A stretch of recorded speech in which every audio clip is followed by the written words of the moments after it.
That's right. Look, we hear a lot about how Americans are deeply and hopelessly and evenly divided on major issues. And it paints a picture of a country that cannot find common ground, which can lead to civic despair about America's future. But here's the thing. It's just not true that Americans are divided 50-50 on most major issues. Instead, there are sensible American supermajorities on critical issues.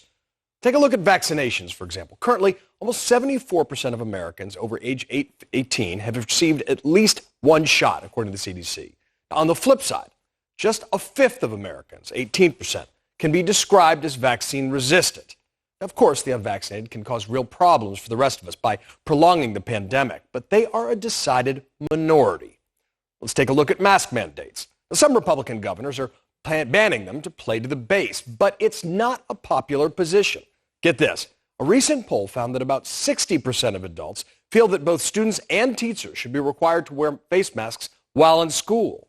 Now, about the only thing more illogical than being anti-mask and anti-vax in a pandemic is believing the big lie that Trump continues to push. Now, in June, a Monmouth University poll found that roughly a third of Americans still believe the election of President Biden was due to fraud.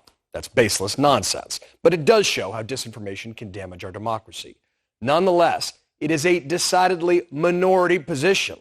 And while a new CNN poll shows that the Republican Party is almost evenly divided on whether Trump should be their next nominee, you got to remember he's the only president in the history of the Gallup poll never to be above 50% approval. He left office at 34%, lowest of his lows. And not only that, just 27% of Americans said they strongly approved of the job he did as he was leaving office, while 52%, almost double that, strongly disapproved. So that 27%, that's Trump's ride or die base. It is a small but vocal minority. Now let's shift over to governing, the real event. In Washington, this may be a make or break month for infrastructure reform. And while the devil's always in the details, the fact is it's very popular. In fact, an August Fox News poll found that 62% of Americans support the $1.2 trillion bipartisan bill that awaits passage in the House. Now, climate change mitigation is a big part of the proposed $3.5 trillion budget. So it is worth noting that 64% of Americans agree that reducing the effects of climate change should be a top national priority. Now, you can even dig into culture war issues that have dominated debates in the past and see movement towards majority consensus. Take same-sex marriage. According to the most recent Gallup poll, a record 70% of Americans now believe in equal rights on the issue, up from 27% back in 1996. Or marijuana legalization.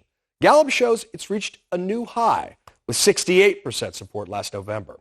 And given the recent restrictive Texas abortion law, it's worth noting that nearly 60% of Americans oppose completely overturning Roe v. Wade. Now look, some folks will be surprised to see supermajorities supporting the same broad positions. But that's because of our hyperpartisan politics. It's a structural problem, particularly in Congress. For example, the U.S. Senate is literally divided 50-50. But the states that Democrats represent contain roughly 41 million more people. Likewise, the rigged system of redistricting, which is happening in state houses right now and results in fewer competitive districts by design, means that members of Congress are incentivized to play to the base rather than reflecting a supermajority of American sentiment. You should be angry about politicians who refuse to represent the will of the people and instead pander to the outer reaches of politics. But you shouldn't despair about the ability of Americans to ever unite on big issues, because we're not a 50-50 nation.